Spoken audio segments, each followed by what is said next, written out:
আসসালামু আলাইকুম ভিউয়ার্স, আশা করি সবাই ভালো আছেন, সুস্থ আছেন। তো আজকে আমরা আলু ভাজি বানাবো, আর সাথে থাকছে রুটি আর হচ্ছে সবজি। ফুপু আজকে সবজি রান্না করেছে, তো আলু ভাজিটা আমি দেখাচ্ছি ফুপু কিভাবে রান্না করে।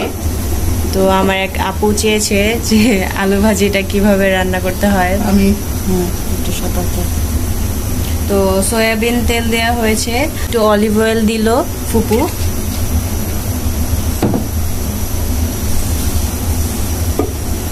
অলিভ অয়েল আর সাদা তেল একটু মিক্স করে দিলাম। তেজপাতা দিয়ে দিল, আর দিয়ে দিচ্ছে জিরা, ও দিতে পারেন, কিন্তু তেজপাতা আর জিরাটা দিলে ভালো ফ্লেভার হয় আর কি আলু ভাজিতে।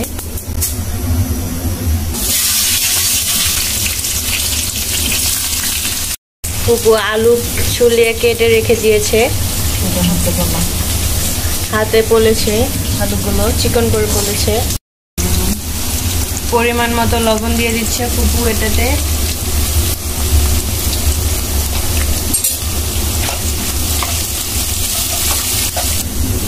এটাতে পরিমাণ মতো হলুদ দিব।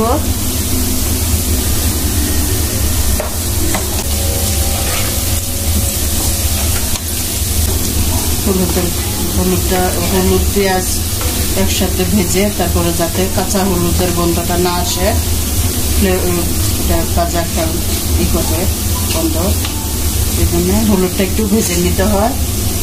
এখন আমি আলুটা দিয়ে দেবো।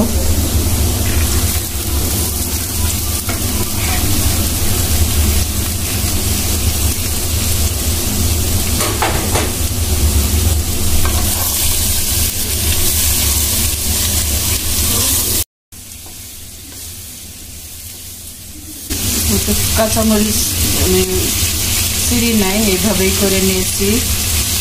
একটু মরিচগুলো একটু ঝাল কম, এই কারণে একটু বেশি দেবো। আপনারা যে যেমন খাইতে পারেন তেমনভাবে দিবেন। আমি আলুটা 5 মিনিটের মতো ভেজে নিব, নিয়ে তারপরে আমি একটু পানি দিয়ে দেবো। এমনি তো সিদ্ধ ভালো হবে না, আর খেতেও ভালো হবে না, লাগবে না। পানিটা দেওয়ার কারণ হলো যে আলুটা একটু ভেজে নিলে ভাজা ভাজা হয়, হওয়ার পরে একটু পানি দিলে আলুটা অনেক হয়, নরম হয়। নরম হওয়াতে ভাজিটা খেতে অনেক সুস্বাদু হয়। ভাত দিয়ে খান আর যে কোনো কিছু দিয়ে সবচেয়ে মজা হয়, এই কারণে একটু পানি দেওয়া লাগে। চিকন এটাকে আমি বটি দিয়ে করলে নিচে হাত দিয়ে, মেশিন দিয়ে করলে পানিতে দেওয়া লাগে না, ভাজা ভাজা দিয়ে খেতে পারে খায়। কিন্তু ভাত দিয়ে করলে এরকম করে ভেজে নিয়ে একটু পানি দিতে হয়।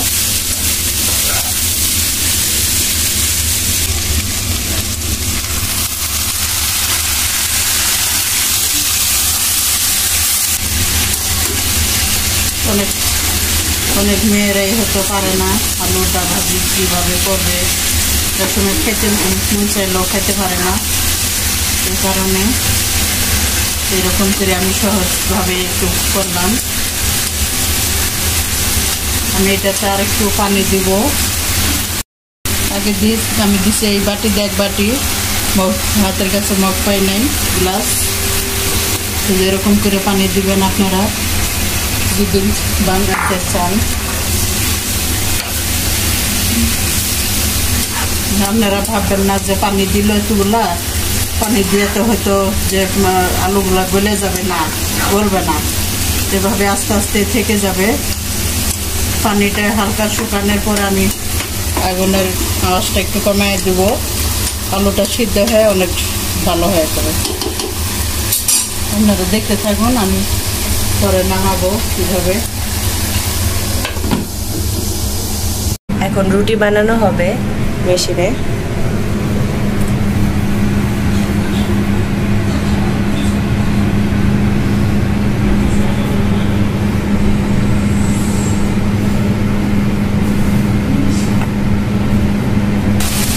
তেজপাতা দিয়ে আমি উঠায় ফেলছি।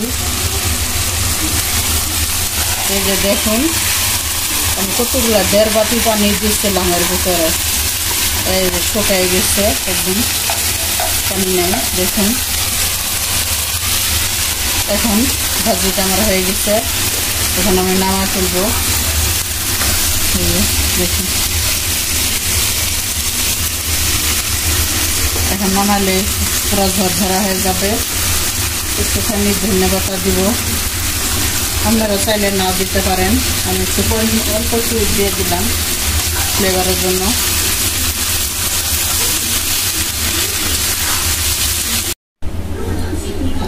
ভিউয়ার্স, এখন আমরা রুটি বানিয়ে নিব।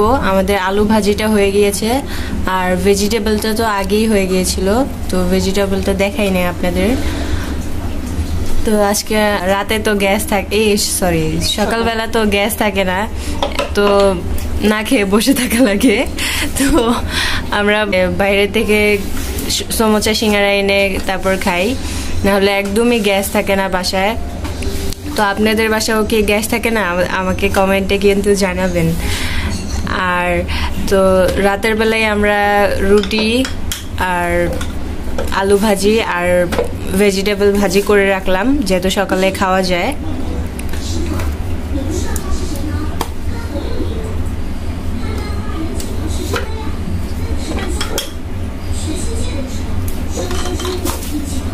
আমাদের রুটি হয়ে গিয়েছে।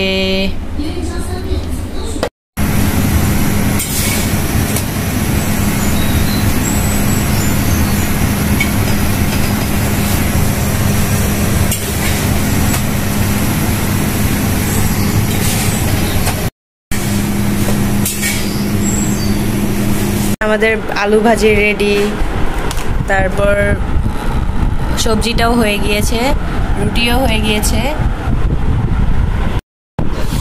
ফুপা, আজকে আমরা রুটি আলু ভাজি তারপর সবজি করেছি, দেখুন তো কেমন হয়েছে খেয়ে।